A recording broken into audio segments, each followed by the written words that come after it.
কাজু কিশমিশ আর অ্যালমন্ড এই যে ভিজিয়ে রেডি করে রেখে দিয়েছি। এখানে নিয়ে নিয়েছি নলেন গুড়, খেজুর গুড় ছোলটা। এখানে নিয়ে নিয়েছি একটা পাটালি, তাও আবার কৃষ্ণনগর থেকে নিয়ে আসা। আর এদিকে বসিয়ে দিয়েছি চাল আর দুধ। আহা, আজকে বানাবো খেজুর গুড়ের পায়েস।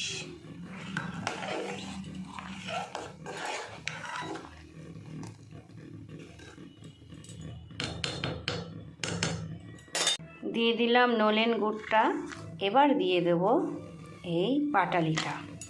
তবে পাটালিটা আমাদের মানে কৃষ্ণনগর থেকে আনা হলেও পাটালিটা কিন্তু শক্ত না, একদম নরম।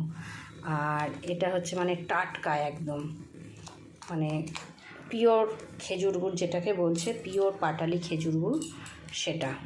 আর পিওর খেজুর গুড়ের যে পাটালিটা হয় সেটা কিন্তু খুব শক্ত হয় না। এবার গুড়টা গলে যাওয়া অবধি এটাকে কিন্তু আমি নাড়তেই থাকবো। আর এখন কিন্তু কালারও চেঞ্জ হয়ে যাচ্ছে না পায়েসের।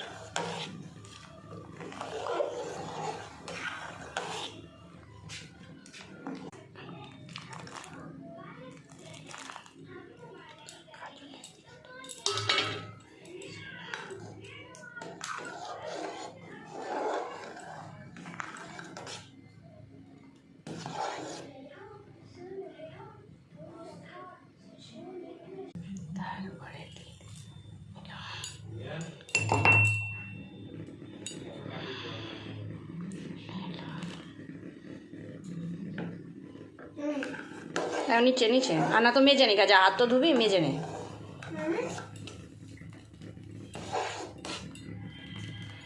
টেস্টি।